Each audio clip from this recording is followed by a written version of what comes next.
So with that, I would like to welcome and introduce Mayor Mook from El Mirage.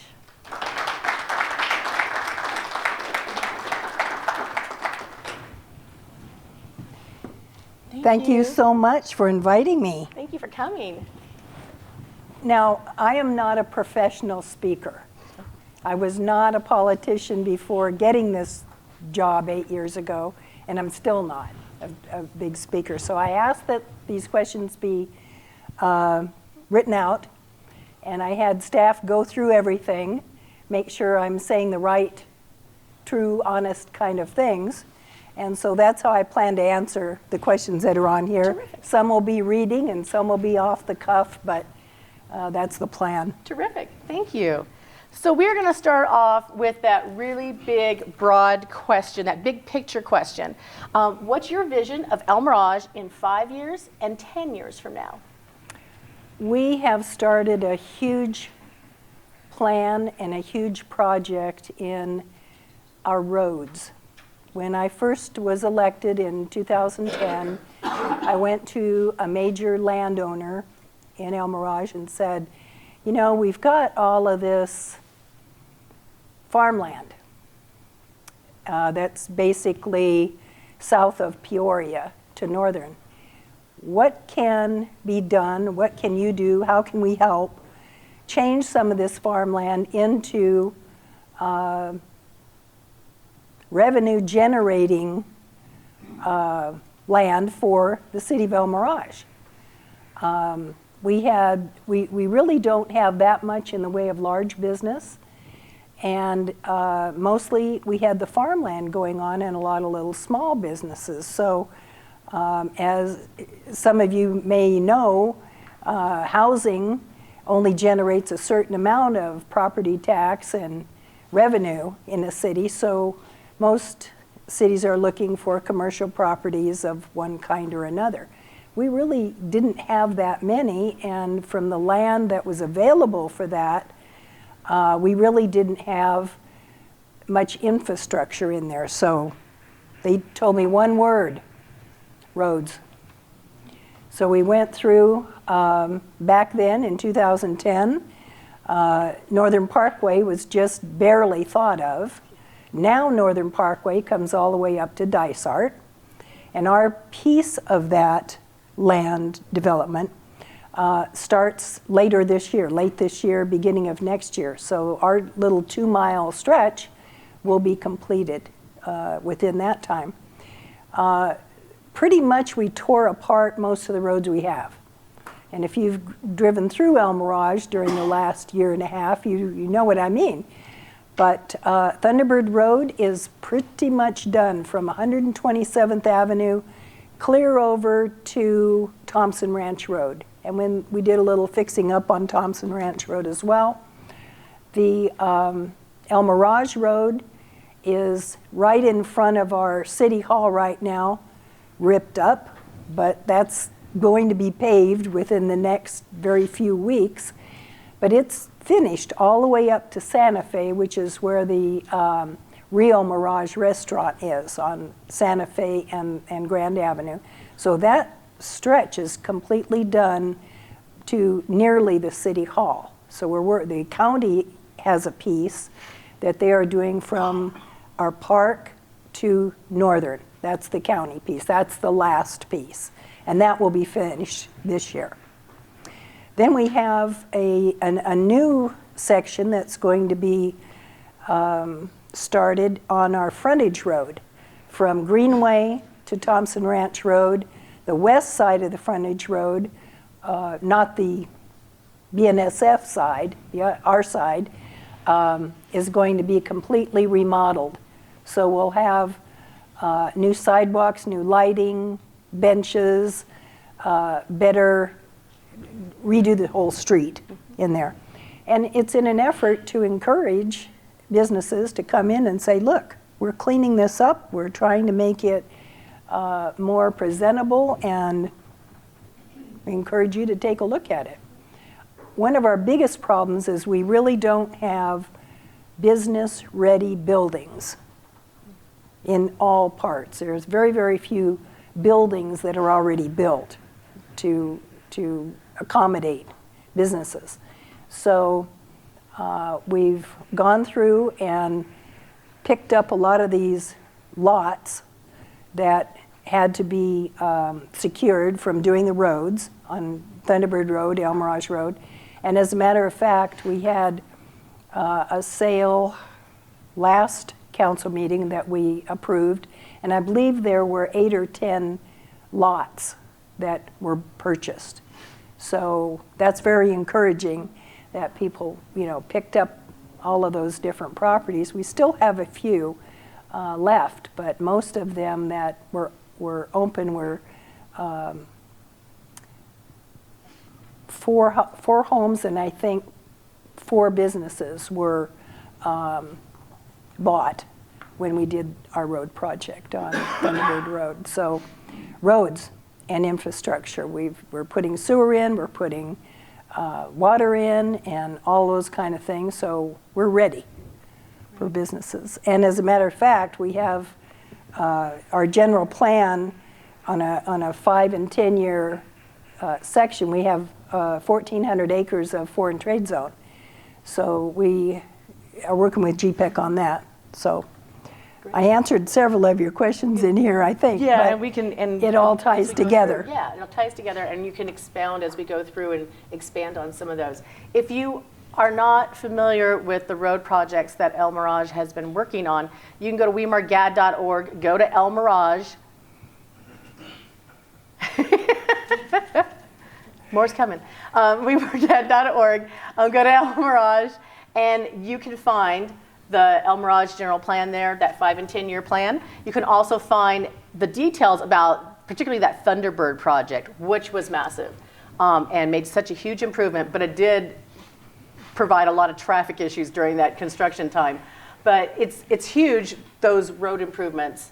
And if you've never been to the El Mirage City Hall, now that it's located where it is, it's really a beautiful building. So wait until the construction in front of it's gone, then go down and visit it. It's really beautiful. You guys did a nice job with that. We're very proud of that, and we'll give you a tour anytime you want to come. Great. So don't be afraid to ask. Yeah. Can you give us an update on the new projects in El Mirage? You already gave us a lot, but there's several others that you started to illuminate. Yeah. Right.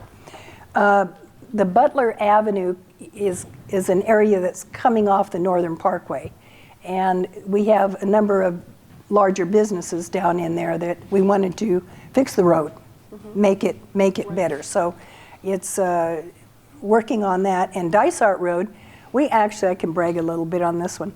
By doing all of these different projects at the same time, you save money. And when you use the same contractor and they don't have to haul all their equipment in 5 times to do 5 different projects, you save a lot of money. And we were able to do that. So we saved enough money to pave Dysart Road from Peoria Avenue to Northern. It's only a one way in each direction now, and it's going to be 2 in each direction, which is big for us.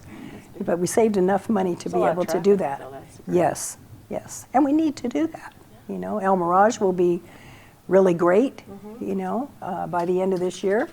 And now Dysart too. Terrific. So that's a good thing. And the sewer systems and those kind of things are going in there in that as well. So we talked about the Northern Parkway coming in. So great. That's that. Okay. In May, we heard from several experts on economic development plans for the West Valley. And this is May of 2016 that we got our last big update, but periodically we get other updates as people are moving along with that economic development plan for their area. Is El Mirage working in conjunction with other West Valley cities as part of El Mirage's overall economic development plan? Yes. We have a close relationship with the West Valley cities, and we participate with several of the entities like the Luke Planning Committee. That's a big thing because, all of us that are near the base have some restrictions on what can be and what can't be in there. So we work really closely with them. GPEC, of course, we have a number of leads that we've followed up with them. Westmark has been fantastic with us, and we've worked with them for quite a while. The West Valley Real Estate Group and Valley Partnership. So the West Valley Workforce Strategies Committee with Westmark has been especially helpful to us, as have everyone. I mean, you're all in the same business to sell real estate, so the more you know about a community, the better. And Westmark has been really working on getting the word out as to West Valley. You know, it's like we've said, it's our time now. East Valley had their time, now it's West Valley's turn. Absolutely. If you're unfamiliar with Westmark's workplace development study, they started that, I'm going to say, what, 3 years ago, something like that? It's been quite a while they've been working on that. And it was all in the name of not only making it information for cities and professionals like us, but also the public and companies, CEOs who are looking to the West Valley to relocate or to Arizona and saying, hey, we have the workforce here. Because what has been happening is that the companies come in and they say, we have to locate in the East Valley because that's where all the workers are. And what they didn't realize is that about a third of the workers that they're looking at drive from the West Valley. So Westmark's whole agenda was, let's show them. And they had this really, about 2 years ago, they unveiled the first little bit of that. And they unveiled the little part where it showed lights in the West Valley at 5 a.m. in all the houses. And then between 5 and 8 in the morning, they all start going east. And the West Valley's got no more lights. And then about 3:30, 4 o'clock in the afternoon, the lights start coming back to the West Valley.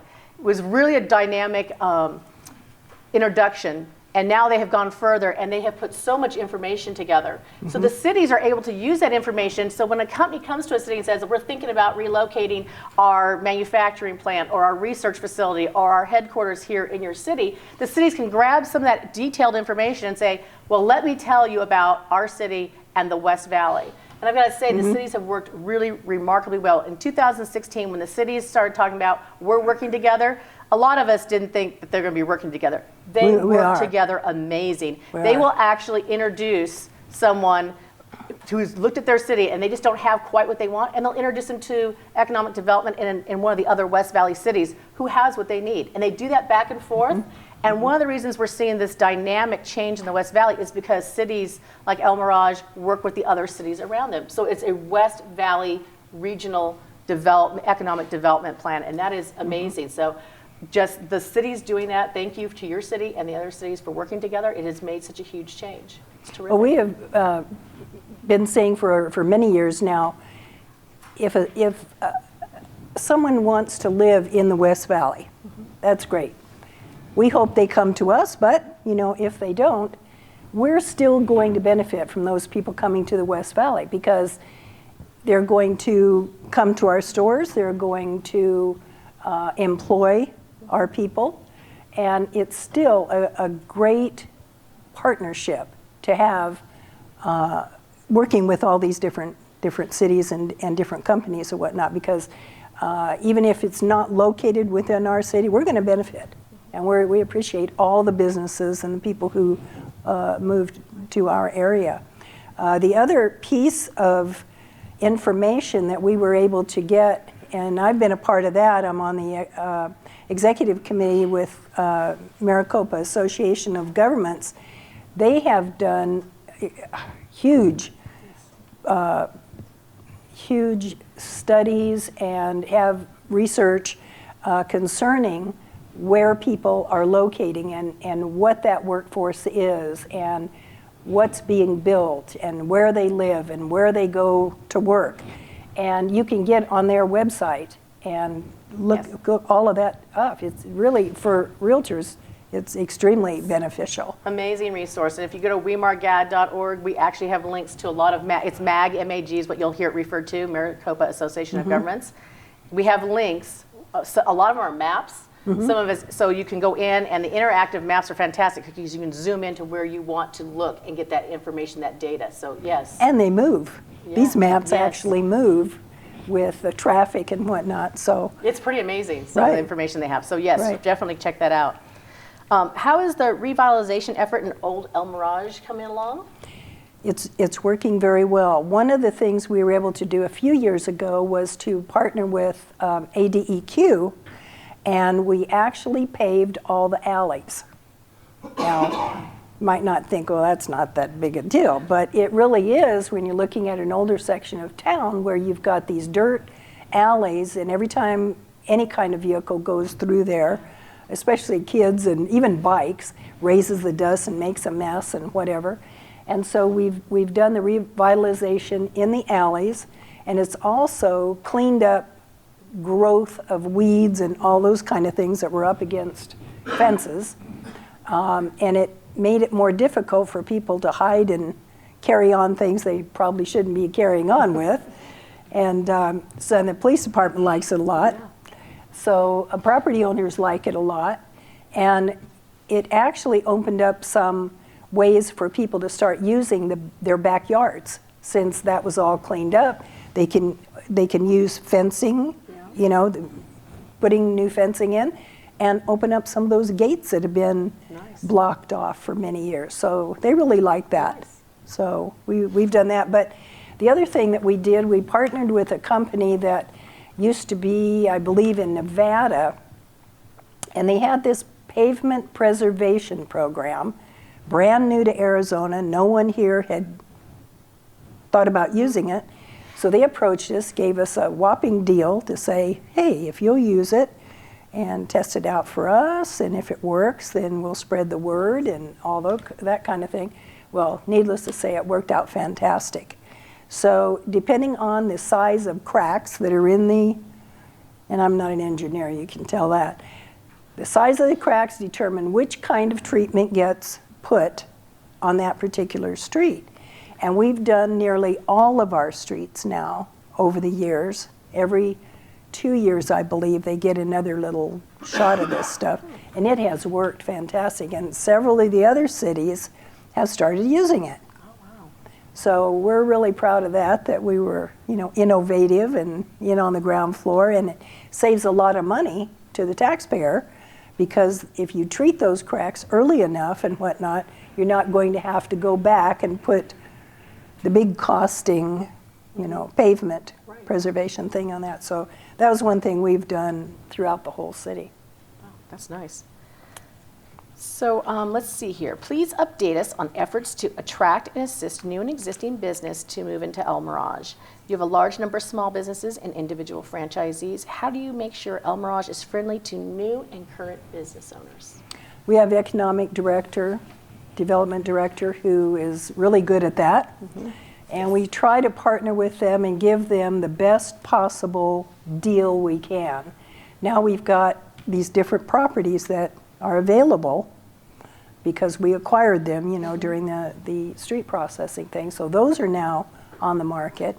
And I'm going to say we've probably had 5 or 6 brand new businesses come in. Wow. Who weren't there before and have either built something. There's 2 big revitalization areas going on now with one of our, it used to be a meat market. Mm-hmm. And it was called Jan's Market on Thunderbird. Now they're putting a whole new roof on it and totally redoing the building, and it's a fairly large building, so I'm hoping something really cool will come in there. So we're working with everyone who wants to find a place to have or grow their business. Great. So Tom Doyle is the Economic Development Director for El Mirage, and he's going to be here at WeMAR for our Lunch and Learn on April 24th as part of the Government Affairs Advisory Council meeting. So if you're coming to the Government Affairs Advisory Council meeting, you will hear Tom Doyle speak about some of these projects that are going in, how he interacts with business. He very much is a boots on the ground, go meet you, shake your hand, talk to you type of person, which is why he's issued that invitation to business to come give him input. He really means it. It's not fluff. So he would love your input. And when you see him here at WeMAR, you'll be happy that you did. He's a really engaging guy. Very good. He works with the CoStar software that I think you all use too. Mm-hmm. So he's very familiar with all of that. Yes, he does. Yeah, so. He's darn good at what he does. Our 1,400, one other thing I've got down here, the foreign trade zone.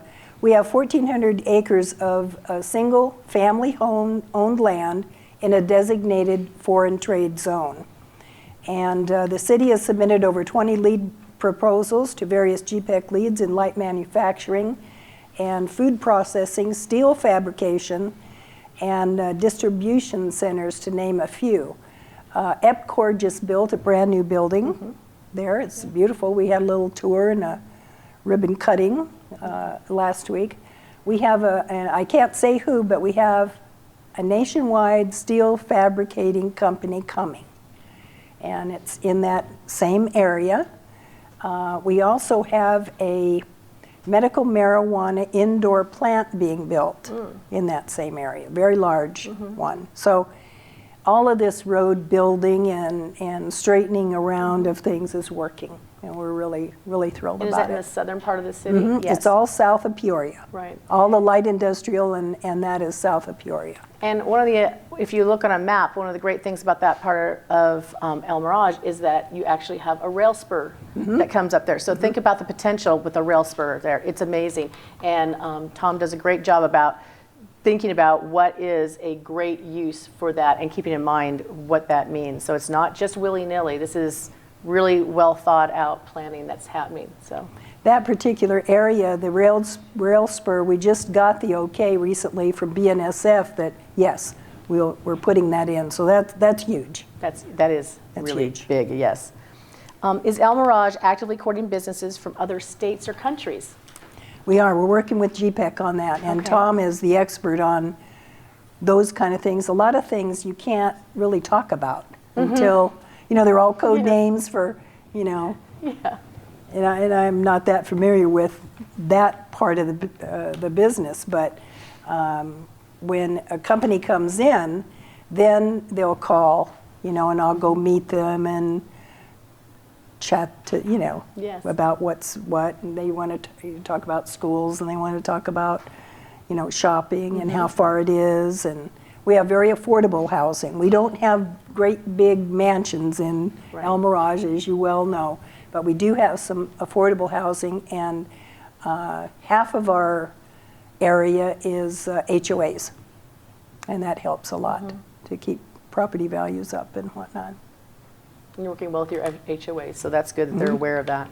So GPEC is the Greater Phoenix Economic Council, and then there's another entity called ACA, Arizona Commerce Authority, and those two are state. They look at the whole state, and they try to go out and recruit businesses, companies, not just jobs too, but just companies also to come and relocate.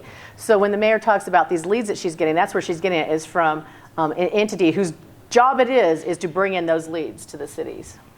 And we're very, very glad to, participate in any of that, but because like I said, even if it doesn't end up coming to El Mirage, it's going to help us because they're going to have a place to live, and they're going to want to buy things. So, Right. it helps the whole area. Whole area. I don't think most people know that El Mirage has a foreign free trade zone, and you mentioned it a little bit earlier. So let's talk about how are you utilizing your foreign free trade zone in economic development, and if you could explain a little bit what that is, the foreign free trade zone it is. Well, we have an area of 1,450 acres, and the city identifies our zone on proposals for new business locates. And what this does through GPEC and ACA is advertise our foreign trade zone at outreach presentations that are identified in community profiles on state and regional websites. Not everyone is capable of utilizing a foreign trade zone, but we don't have any businesses approved in our zone yet, but the city has signed taxing authority letters allowing foreign trade zone property tax reductions on file. And these letters are required for company-approved foreign trade zone status. So if you don't have it, you can't get it. So it's important for you to have it so that you can offer it and it is available. And many cities don't have it. So it's something that, again, Westmark, remember, gosh, I'm not that great on names. He was heading up Westmark about 10 years ago, and then he got sick. Oh gosh, yes. And tall guy, white hair, Jack Yes. Lunsford, yes. Thank you. He was instrumental in getting the foreign trade zone started in the West Valley. And then Michelle came along and she helped promote it, as well. But we jumped on it right away, knowing that, eventually we're going to have some roads in there, we're going to have some rail in there, and it's going to pay off. And now it's starting to do that. Yeah. So, yeah. So when you think foreign free trade zones, in case, I'll just give you one big one that you guys drive past all the time, and you may not realize it. It's at PV 303. That's where the 303 comes in at 10. That's Goodyear's foreign free trade zone. So you've seen what's happened there. If you're unfamiliar with foreign free trade zones, you can go wemargad.org, and I have a whole posting on foreign free trade zones. I'm going for 10 at least. So yes. What's that refrigerator company that's in Goodyear that just... Sub-Zero. Yes. Yeah, Sub-Zero Wolf is in there. Yeah, yes. They got that. So, and the key thing about foreign free trade zones is people go, well, oh my gosh, they're getting a lower tax rate. But you have to understand what the baseline is here. They take land that pays almost no property tax, and they put in this special incentive as a foreign free trade zone, so that company pays less than they would if they were outside of it for property tax, but way more than what that property was paying in property tax. So it's actually a huge net gain, and everybody sort of wins in the meantime. In the meantime, we have jobs, we have growth, we have manufacturing. So when you look at the entire package, it really was quite a great program that started. And yes, Westmark sort of manages that program now for the cities. Yeah. Right. All right, let's take one more question before we go to break. Okay. Flex space, light industrial, and spaces appropriate for research, medical, or industrial are in short supply here in the West Valley. Do you have plans to increase these or other types of commercial space? And you sort of touched on this a little bit. Can you expand on your intentions there? We do have a limited inventory of available buildings for flex space, but we're working with a company that plans to build a new business. It's huge. It's very large. I can't say yet. And the city also has requests for proposals, RFPs, for several select city-owned parcels that is now able to be used for this purpose as well.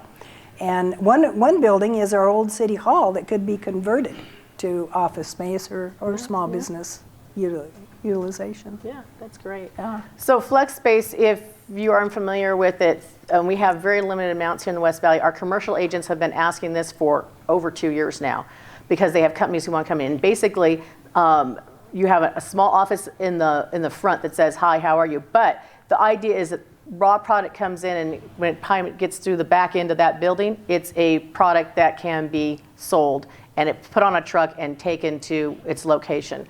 So it's a straight line from raw material down to finished product. And that space we are lacking. So the fact that you're putting that in is going to excite all the commercial agents in the West Valley, no end. All right, let's take about somewhere between 5 and 7 minutes from now, we'll come back. But let's take a short break. Right now? Yeah, go ahead. We'll start with you. Okay, what is with all the speed cameras? Okay, you may not agree with me, and you may not like what I'm about to say, but this is what I tell everyone whenever this topic comes up. Smaller cities have a great deal of difficulty providing all the public safety measures, people, programs that really need to be provided like the big cities do. For instance, we don't have a SWAT team. We don't have a lab team. We don't have a lot of the extra police services that Phoenix and Glendale and Surprise have. So we look for ways to enlarge our forces and to multiply the ability for public safety to occur. And it's been proven time and time again that speed kills. So we used to have cameras on US 60 at Primrose, Grand Avenue, and the legislature came in and took them off of all state roads, and that's considered a state road. So, but we still have them, and we still have them at a number of our intersections, and some of, like Dysart, we put a new one on there, and it works. What happens is none of the cameras go off unless you're 11 miles over the speed limit. You can go 10 miles, if it's a 45, you can go 55, and it's not going to go off. But you go 11 miles over and it's going to catch you. So our police department loves the cameras because they don't have to sit there watching for people speeding. And we know that, you know, if there's a 2-mile stretch and you have a camera in the center of that 2-mile stretch, as soon as people pass it, they're going to speed.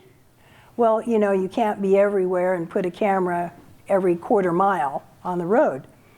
But it has saved lives, it has saved accidents, it has cut down on the number of accidents and serious injury occurrences since we've had the cameras on. And we're especially thankful to have them in our school zones. So we've put them on Dysart by the high school and the elementary school, and on Thompson Ranch Road. And it's a force multiplier for our police department.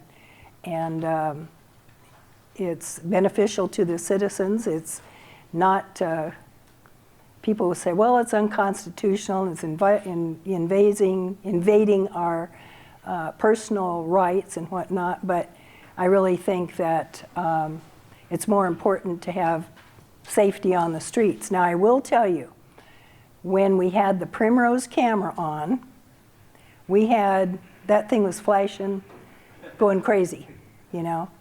And we were raking in a lot of money, okay, from that. Of course, when you look at what the county charges, what the state charges, what the school charges if you elect to, you know, go to class instead of pay the fine, that significantly cuts into what the city ends up getting. But on a speed citation, the amount of money that the city gets is in the $34 to $36 range per ticket. It's $10 more than if a policeman wrote you up, because the court gets their cut, the state gets their cut. You know, there's a number of different fees that are attached to speeding tickets, whether it's done by a policeman or it's done by photo radar.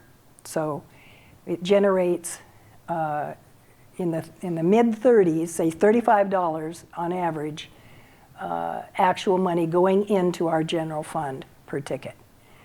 It costs you over $200 for the ticket, but it's not a money generator unless you've got something like a Primrose thing going on where, you know, every minute almost seemed like the thing was going off. In the old city hall, in my office window was right there, and I see that flash, you know, like going. But we don't get that anymore because the state camera's gone.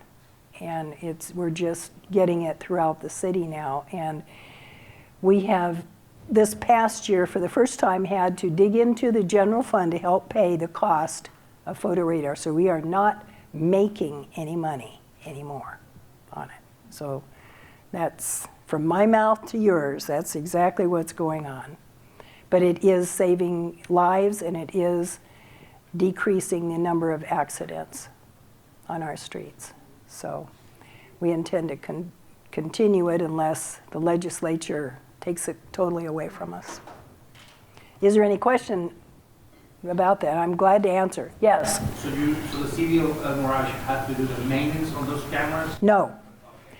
To put the cameras up, this is another misconception, to install the cameras, to calibrate them, and they're calibrated very often to make sure that they are registering the correct speed and all of that, to maintain them. the guys are out there from Redflex. We don't maintain anything. The city and the taxpayers do not maintain any of that. Redflex comes out, they make sure everything's working properly, they change things. If there is a calibration problem, they go back and they actually remove any ticket that occurred during that calibration period. So you never even know. You may have got flashed, but you will not get a ticket, because if there's any kind of mistake or any kind of thing going on, those tickets are never sent out. And, but it costs no money for the city or the taxpayer to maintain those cameras and to take care of them. A lot of people don't realize that. So, but even putting them, installing them, all that, they pay for all of that. So, anyone else? Okay.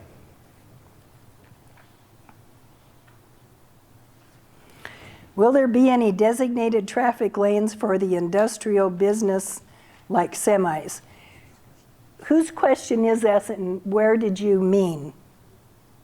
Designated traffic lanes. Yes.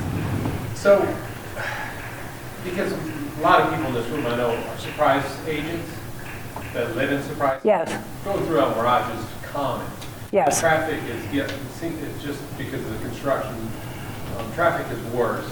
And I know as more industrial business comes in, especially before in the trade zone, you're going to see more semis, more traffic in that sense. My concern is all of us are commuting, trying to get home or coming from our appointments. Is it going to be cluttered? I mean, is the traffic going to get worse because of the industrial business? South of Peoria, yes. Yeah, And that's why we're opening up Dysart Road. It's why we've opened up El Mirage Road to Northern, and we're participating in Northern Parkway. That's exactly why we're doing that, so that it opens it up. Right, you're widening all the roads. Mm-hmm. Mm-hmm. You know how we have designated bicycle lanes in the lovely Bowler, we have a designated golf cart. Who has a designated traffic lane for industrial now? No one. Well, we're not. I thought it'd be No. that one traffic. We're doing all we can to just have a regular road. No, we're not going to be doing that. No. I would love to have the money, let me tell you. No, not happening. You know, even on my way here, going through Sun City, I saw an idiot in a truck go around a construction truck. Yeah. In oncoming traffic was a double yellow line, and so I see people are going to do that, especially if there's increased semi-traffic. People are going to make bad choices. Yeah. It's just a thought. Our whole thing in that southern portion, you know, like I said, from south of Peoria, is to encourage industrial businesses to come in there. We can't put houses in there because of Luke. Right. So that was our next best thing. Besides that, you know, I might not be very popular saying this too, houses cost city money. They don't make city money. You know that? Right. Okay. But we love them, and we have a lot of them. So, Yes, you do. do you want me to do this one? This was the, yeah, sure. Okay, if you had the opportunity to speak directly to home buyers, what would you make sure they know about El Mirage? Your top 3 reasons to choose El Mirage. Well, the reason that I became mayor of El Mirage was because the city was having great difficulty in getting along with Luke. And they were arguing with them about the planes and the noise, and they didn't want the F-35 coming in. And I just had a kid in the Air Force Academy, and I wanted her to be able to get the best training possible. So when I had just moved here, I'm like, oh, hell no. No, I don't believe that our citizens feel that way, and found out they don't. It was a group of council people and administrators that really thought that if the base was turned off, you know, quit, and it became a commercial, that they would clean up, you know, financially.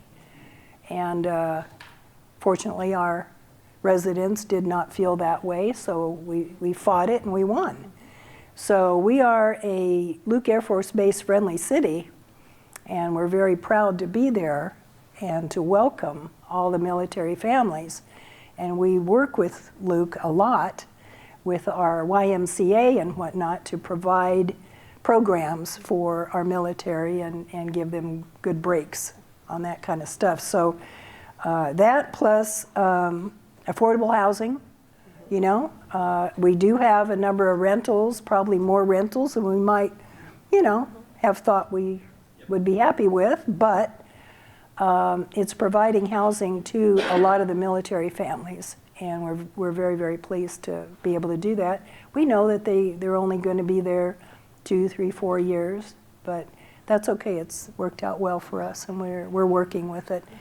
The other thing that we did is we've held the rate on utilities for 6 years. We have not had any increase in water, trash, sewer during that period of time.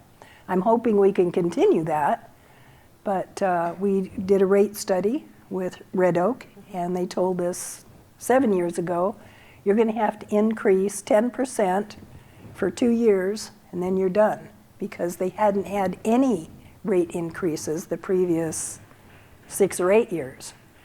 So we bit the bullet, went ahead and increased the rates for water, and then the last 5 years we've not had any increases in water rates. So we're affordable in that way too. And we work with Parks and Sons to pick up our trash. We instituted bulk trash, which we never had before, and where they come get chemicals and hazardous materials and whatnot. We started that, trying to... They'll pick it up from the resident. Yes, and it's just coming up, I believe, next month, where you call them, you make an appointment, you put your stuff out, they'll actually come to the house That's and unique. pick it up. That's yes. Yeah. So we're very, very pleased to have that going on. When I came in, we didn't have recycled trash either. And so then we started it, regular trash on one day and recycled on another. And then I went to them and I said, hey, why can't we pick them up the same day so we don't have garbage cans out here, you know, twice a week? So we've been doing that the last few years. So we're trying to be like big city, you know. Yeah. It's just easier from a resident point of view too. You only have to remember one night. Yeah, right. Okay. This question just came in. It's a follow-up to the real estate. It's another realtor asking, how would you like us to describe El Mirage, which you just gave us your 3 highlights. Mm-hmm. How would you like us, how would you like us other parts of the valley, relocating from out of state? Are you looking for things that we should say? How would I put it? Sometimes El Mirage has a perception. Oh, I know. Okay. We're trying to change that. Yeah, and sometimes it's not. There's definitely an East Valley perception where some people Yes. haven't heard of El Mirage, and then there's often a very negative perception that's maybe not always warranted. So how would you like us to advertise El Mirage to people from other parts of the valley because of the improvements that you've made and are continuing to make? And also people that we have moving from out of state. We have already been given information showing that our crime rate is way down, comparable to the rest of most of the West Valley, which I'm thrilled about. And our amount of serious crime is way down as well. So that's something that, you know, I don't think the news people are going to be out, you know, beating our drum about that. But I think it's something we can prove and something that we're very proud of.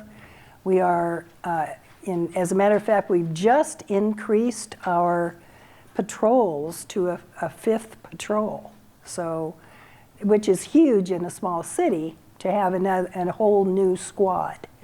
And I was at a swearing in yesterday for 5 of them. So we're increasing not only our police, but our fire as well. So we're a safe city. We just need to shout out about it more, I think, you know. Contrary to past history, you know. Yeah. But you just Yeah. there's a perception. Yeah, and you know, cleaning stuff up makes a big difference too. We hardly have any graffiti anymore. Would you agree to that? Yeah. Yeah. When I moved there, oh my God, you know, it was just rampant. And so we hired a company and raised all kinds of cane and said, no, this is gone the same day. And some people don't like that, as you may know as well.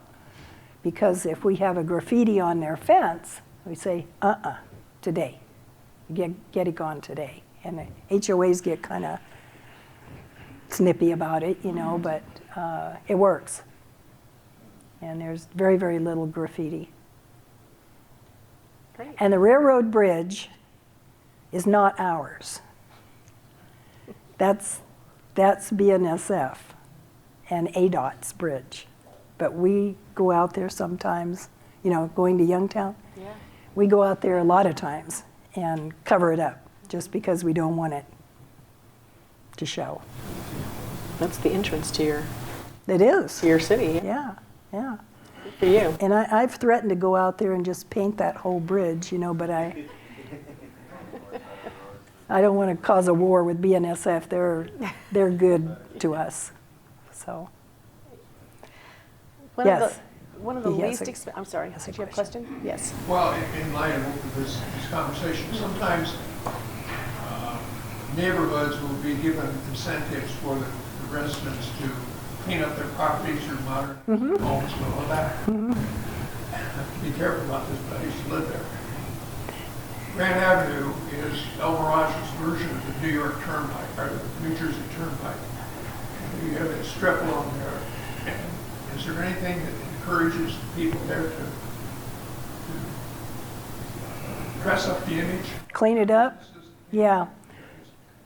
I've been suggesting to the Food City area, you know, and I think they're coming around to trying to make things better. But interestingly enough, you know that big apartment complex on Thunderbird Road, on the south side of Thunderbird?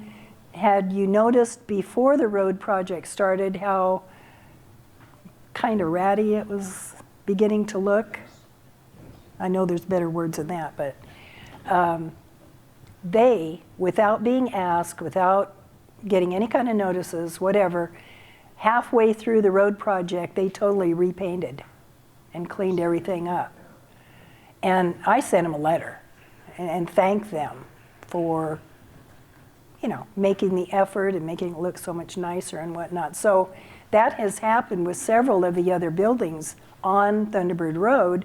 Since it's looking nice, we are taking out nasty looking buildings, and even bare dirt looks better than nasty buildings. So they're cleaning it up and they're doing it on their own. And I'm hoping that when we do the revitalization on the frontage road there, that many of those will see the benefits of cleaning it up. Something in the works to finish that up. Yes. I'm the broker that brought in Enterprise Rent-A-Car. Yes. They turned a used car lot. Yes. Something that's actually known and brings a lot of people to El Mirage. And I've used it myself a lot. Yeah. So that all those to the north and the properties to the south, but there's going to be more upgrading and different. From Greenway to Thompson Ranch Road on the non-train side, okay, is going to be redone. The lighting that we put on Thunderbird Road, the wide sidewalks, yeah, all of that's going to be. And as an extension of the enterprise, I can attest to the fact that the city is very cooperative in getting good people and good businesses in. And they do whatever is necessary to assist enterprises. We told our permit people and all of those, you know, that meet with businesses and work with them and whatever, you do whatever needs to be done to make them happy. And that's just been what it's been, you know, and we've had problems in the past with not having people who were as educated maybe or as resourceful as what we have now, and now it works. And we're just so grateful that the businesses have expressed their happiness and satisfaction with how our permit people do it. So thank you. Yes. In talking about the kind of commercial and business and housing, Pueblo El Mirage, a resort community out there, do you consider that when you talk about housing, not bringing in money, but a resort community like that with, you know, the golf course and, you know, and all that, is that the same for a community like that as in housing? You know what I'm saying, as far as like a revenue generator? It is a revenue generator because we get sales tax revenue on the rentals. Yes, it is a very nice revenue generator, and it's a family-owned business. And they have made some improvements in there. They had a floodplain problem for a little bit, and we just fixed that. So that was several years in the making to resolve that problem. And they've been a very good partner with us. You know, I would say about 300 people live there full-time now in the fairways section of the resort. And then, of course, it's amazing how many motorhomes come in there. I was going to ask if you do get money off of it. Yeah. Yes? Is there room out there for more communities like that somewhere? Unfortunately, not really, because of the base. You know, we're under restriction from that. And the only communities, I can tell you this, if you're looking at the intersection of Thompson Ranch Road and Grand, and I get confused all the time as to where's east-west because Grand is so funky, you know. So if you're going, say, towards Surprise on Grand, and you're about to pass Thompson Ranch Road, there's a large blank area on the right-hand side, and then across Thompson Ranch Road, there's another large blank area, bare area. The first one that you pass by here has already submitted plans for over 100 homes, and we approved it.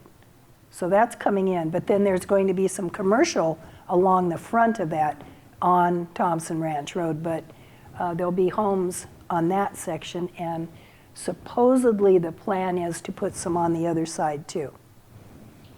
And I believe they're around 1,600 to 1,800 square feet. So that will be coming in. That's great. In spite of the fact that they're on Grand Avenue and they've got, you know, the railroad to deal with. So that's pretty nice. And that's about the only areas that we have in town where new homes, or any homes, can be built, are those two sections. It's pretty well built out for residents. Okay. Oh, Mike, did you have one? I heard that, excuse me, that where the railroad is now with all the cars that come in, Yes. that they are moving that down the line and that area is going to open up for development of some kind. The plan there with BNSF, we've been talking to the economic development people that are in Texas for that. And it's not in the plan right now as being imminent. But yes, they want to move that whole business off, and it's either, I believe it's just beyond Whitman in that area, because they have, you know, rail over there too. And when they do that, then that supposedly would become a station for commuter rail and all the businesses that go with that. So that would be huge. But I doubt that I'll see it in my lifetime, you know. But that's their plan. Nice. But their whole thing is, the last time I talked to them about it, it was like, well, we have to make our freight is first. The freight business is number one. They don't so much care about passenger, but you say if our freight goes up, before the recession, there was 14 trains a day there, which seems like, oh my God, It went down to 2 when the recession thing hit. There were only 2. So now it's coming back up. So it's becoming, more profitable for them, and they have the say-so whether commuter rail goes in or not the cities, because they have the rail. It's theirs, yeah. Yeah, but I'm hoping. One of the least expensive and most effective forms of business advertising is signage. WeMAR has published a sign ordinance white paper discussing our concerns with sign ordinances and making our case for property owners and business owners retain the right to use signs. One of our concerns is inadequate signage. Businesses and property owners who cannot place adequate signage on an appropriate size will find El Mirage a difficult city to do business in, buy, or sell property. Is the City of El Mirage updating their sign ordinance? We will be working on that, but we haven't yet gone into what we should go into to make that happen. What kind of signage is most critical that you see? Well, understanding that we represent commercial as Right. well as residential. For our residential property owners and our residential agents, the ability to have a sign that people can see in the front yard, or if their back fence backs up to a major road, having that over the fence sign so that people know they're there, they're aware. Having the ability to have open house directional signs that get you from where you are when you first arrive into the city or the area where the neighborhood is, and then bringing you to the house. So enough signs to get you to the location, however many that is, whether that's 2 signs or 20 signs, just depends on how deep you are. You don't have some of the huge rambling and very convoluted Right. Subdivisions that some of the other cities have, but still having listed and sold property, it takes more than a couple signs to get somebody from Grand Right. into a neighborhood and find the house. So that type of adequacy on the residential side of the fence. On the commercial side of the fence, monument signs that are there, but you just can't see them or read them until you're on them or past them. That's a problem. Or wall signs on a building that there's a sign there, but once again, you can't see them adequately enough to read what that sign says until you're past it. And think about some of the speed limits. If you're going 45 miles an hour and you've got a monument sign that on paper looks pretty big, but in real life, the signage, the actual letters or logo, you can't discern until you're on top of it. That provides an issue, not only of the business not getting the clients they need to, but just people stomping on the brakes or crossing 2 or 3 lanes. It becomes sometimes a traffic issue too. There's the store I wanted, and it's on the right side instead of the left side. Addresses that are covered up by landscaping, because landscaping grew, and landscaping ordinance said you had to have this landscaping here, but then it did this thing called grow, and now you can't read the address because it's at the bottom, or a tree that's bigger than the monument sign, and now we have a monument sign, but it's really pointless because you got a tree there. So that type of thing for our commercial people, the ability to have a sign identifying where their business is and have people see it. And then for our residential side, having the ability to have those signs that adequately say, hey, I have my house for sale or for lease, and here's how you get here when I have an open house. So that sort of general idea. I haven't seen anyone come through, or been notified myself of anyone come through saying those kind of things. I would suggest you pick one. Okay. Pick one thing Okay. that may be, the most critical need, Okay. and bring it forward.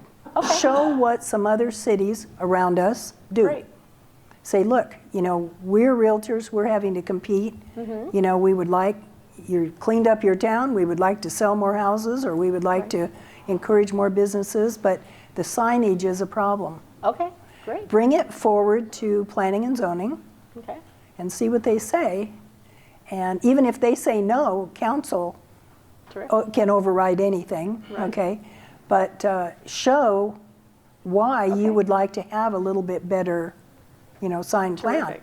And if it's not being up there forever, like some people would like to have a sign up there blowing in the wind, forever, that's temporary. I would, Permanent, temporary, yeah. exactly, exactly. I would think, you know, you would have a good chance of getting some changes made. Great. Okay, so you heard the mayor. We have a sign-up sheet for El Mirage if you would like to be part of the group who sits down, looks at the sign ordinance, finds one or two things that we can be very specific and pointed on, and we absolutely love to do that. Then please sign up, and I will email you, and we will sit down and go through the El Mirage sign ordinance, pick one or two things, and start this train rolling. Thank you. Especially if you can show, hey, your neighbors are doing it. Yes. You know? And it's working for them. That's So, right. Okay, thank you. Okay. So that's an invitation. Okay, Community Facilities District. I'm going to catch hell for that. I know it. Well, honestly, It's we too were going to bad. come anyway. So It's too bad. you were already on our calendar Don't to come tell them I visit. said that. So you can blame it on me. Community Facility Districts, CFDs, they are becoming more common. In some cities, we'll see several CFDs associated with one parcel of land. So the first question is, does El Mirage have CFDs, or do you plan to have them? And other than the detailed property tax bill, do you have a location at the city that we could easily find that particular information? We don't have any. Well, there you go. That takes care of that. We don't Good. have any, but I would say, you know, you could bring it up with Tom Doyle and see what kind of a economic toolbox might, you know, make some changes to accommodate that. I don't remember anyone asking specifically for We're not that. big fans of CFDs because of all the ancillary costs that accumulate out of we that. So don't we're have just any. happy that you don't. So that's great news for us. That Okay. You don't have any. That takes a lot of pressure off us, plus the disclosure issues. How are your public safety personnel doing in El Mirage? Specifically, your police department, which you sort of illuminated, you're expanding that. But can you tell us a little more about your police department? And Well, I have some stats here. Property crime is down 12.3%. Violent crime is down 10%. And the department now has a full-time community engagement sergeant, and he's really good. And that has exceeded expectation in terms of participation in city and community events. We have increased our community events huge. Amber, how many do we have? She's in charge of that. Right, we have a calendar for next season for 18-19. It has eight stationary signature events that we hold. At Gentry, we split them between Gentry Park, which is located in, we call it Old Town, downtown El Mirage, and Gateway Park, which is our war park by the YMCA, the police station, and of course the City Hall. And then we also have auxiliary events. We work with the YMCA. We're holding a shred-a-thon and e-wipes and medical disposal. That's coming up. So we also hold smaller events throughout the year. So in total, maybe 12. Yeah, wow. yeah.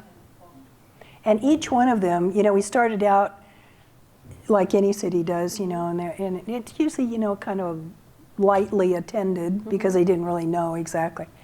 And now it has grown to anywhere from 2,500 to 5,000 people. wow. I mean, it is busy. And so we just had our Easter thing, you know, with Hoppy the Bunny and all that stuff. And we had all these egg hunts. How many egg hunts we have? 5 or 6 Just egg the hunts. 0 to 2 group, we had 8 separate hunts for 0 to 2. Wow. Yeah. And so, you know, we have a Christmas tree lighting event, and we have a Cinco de Mayo, and a veterans event was really good. We had the wall out there, you know, the traveling wall out there one year, and yeah. So we're trying to do things that the community really enjoys, that the kids, you know, have a good time with. We have a public safety event, which ties into this. And they brought the helicopters and fire trucks and EMS people and military, and it was really good, really good. So we're listening to the community, and we make some changes. If something doesn't work out, you know, quite well, then they tweak it and make it better the next year. But every year, it's being attended by a lot more people than the year before, so we're really pleased. But getting back to what's going on with public safety, in 2013, the city built a new police station, and that's equipped with state-of-the-art technology, including digital fingerprinting machines and new computers. In 14 and 15, the city upgraded officers' tasers. In 15, again, the officers were equipped with brand new body-worn cameras, which they love. Do they? They do, they do. And you know, it not only provides the officers with protection from liability, but it ensures accountability and transparency as well. So they're happy with that. Our amount of complaints has pretty much paralleled other cities in that we don't have people coming up saying he or she did that as an officer. And we don't have, it just doesn't happen anymore, you know? They don't even come out with their cell phones, you know, and they've tried it a couple of times because I heard the stories about it. And they say, well, you know, you know, tried to be acting smart. And the officer says, I already got it. So, you know, it works. Yeah. And, you know, sometimes the public can be stinkers, and so that has pretty much stopped all of that. Good. And it's well worth it. Good. Well worth it. In 2016, the police department purchased state-of-the-art use of Force Simulator, which is a great training tool. And it allows the officers to train for real-life situations with electronic guns. The system includes scenarios that require the officers to utilize communication, negotiation, and de-escalation for a positive outcome. And they like practicing with that. So, in 17, the department purchased every officer a range membership to Shooter's World to enhance their shooting skills. You know, we don't have a range. We're probably never going to have a range. It's very difficult to get time, you know. And so we felt like, hey, you know, that's worth it. Yeah. And then they can go, they can make their own time, and they can practice. We bought a bunch of ammo, so they're, you know, they're tickled about that. And finally, every year we buy new patrol cars. You know, they have to be rotated out. The old style cars are pretty much gone now. I don't think we have any left.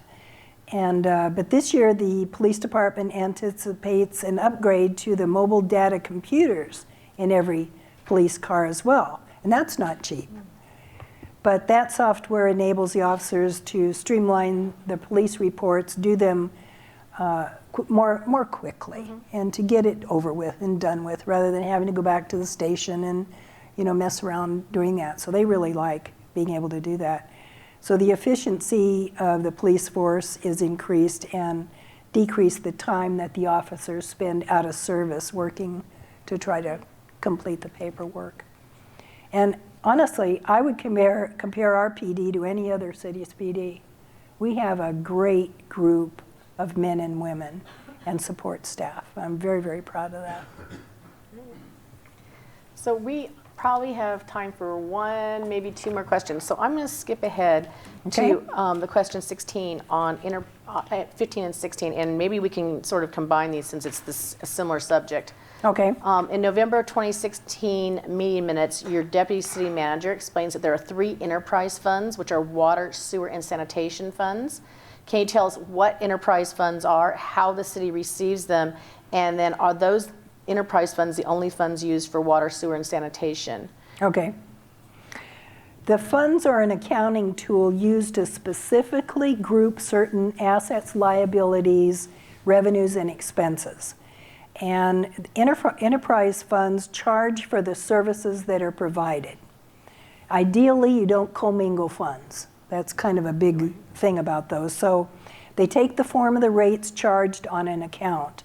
In El Mirage, a resident will receive a single bill for water, sewer, and sanitation. So we combine it all. Even though Parks and Sons may be actually providing the sanitation, they're charging, you know, us an overall rate. We're a water provider, so we take care of that, and we have sewer, so we take care of that. The enterprise funds are not the only funds that are used for water, sewer, and sanitation, but they are the most common. Some municipalities provide these services with their general fund. In those instances, the assets, liabilities, revenues, and expenses are commingled with the other general fund items. But typically, if the revenues are insufficient to cover expenses, the city first looks at opportunities to reduce expenses. If the expenses cannot be reduced, the most common action is to update or perform a rate study, which we've done that twice now in the last 8 years. And, you know, if the rates need to be adjusted, then we can show why, and we can explain to the customers, taxpayers, why their bills are going to go up. So in the long-term health of the fund and the service is being provided, and it's open and it's transparent. So it's trackable. Good. All right, we're going to go to question 17. Okay. What is the city doing to help the YMCA expand programs and become financially successful? We did a different kind of financing mechanism to actually build this building. We built it with the understanding that, and it was approved by property owners, residents. We build it, and the Y maintains it, staffs it, fixes it, does all those kind of things that cities aren't really equipped to do. So in addition to that, one of the additional projects we're working on right now is the development of an outdoor deck hockey. It's known as street hockey arena and basketball court. The hockey arena is a partnership between the City of El Mirage and the YMCA and the Arizona Coyotes. It's an initiative that they are bringing to a number of different communities, and we happen to be, we were the second that got the deck hockey arena. The base got the first one, but we're the first city that got one. So we're in the process now of adding amenities to it, like grandstands and lighting and a fencing around it and that kind of thing. And we're also adding outdoor basketball courts. And the Tohono O'odham Casino tribe and their enterprise are helping fund some of that. So that was very much appreciated with, you know, some of the money that they make on different things. And if people don't come collect their winnings, I can't imagine doing that. Would you not? Can't either. You know? Yeah. So whoever doesn't pick up their winnings, that goes into a little pot, and periodically they divvy it out to different community programs that are going on, and we happen to be a beneficiary of that. So we're very, very happy. But that YMCA has proven to be a huge, state-of-the-art, regional YMCA, and we're very, very proud of it. We just opened up the ability for all of our elementary schools. We have 5 elementary schools in Dysart Unified School District, and they're all going to be able to get free swim lessons. Terrific. That's great. So that's going to be coming out, I'm hoping this summer. Oh, that'd be great. So yeah. So that's part of what we're doing with the Y, and they have just been a godsend to us. They really have, because that's one of the things that we found out from the residents that was high on their list of wants, and we were able to do it. That was a big deal, and getting that was great. Yeah. Did a nice job on that. So I'm going to sneak one more question in before we do our final. In El Mirage, there's a secondary property tax, and that's question 22. Can you please tell us what the tax rate is and how the funds are used? I don't know what the tax rate is because we charge by a levy. Okay. And it stays the same every year, and that we've made it stay the same every year. But the secondary property tax in El Mirage are only collected to pay the debt service on voter authorized indebtedness. That's it. So when we built the police station, that was voter approved. Fire station was voter approved. YMCA was voter approved. And the roads, completion of the roads, we're getting over $60 million worth of roads for $6 million through MAG, Wow. the county, Prop 400, whatever. So that's why we tore them all up at once, because it was a choice. Do you want to have, 18 months to 2 years, or do you want to have 5 years with something torn up the whole time? I said, tear it up. Get it done. There's going to be, a number of people who don't really care about that strategy, but now we can see it paid off. And we're able to fund Dysart Road because we saved some money. So that's what the secondary property tax is. It built the parks, the streets, the police and fire station, city hall, and the recreation facility. Great. So when you have clients who ask you about that, now you have an answer to that. Yeah. We've already talked a little bit, and you gave us some highlights of what you would like us as realtors to highlight to our clients, whether they're corporate or residential, commercial or residential. On your website or anything else that you can think about, is there anything else you would like us to guide our clients to on the website, or talk to them about, or point out to them as we talk about El Mirage to our clients? I think the main thing is to try to get away from old images of what El Mirage used to be like, because I didn't even know about El Mirage when I moved there. I was living in Scottsdale. What do I know?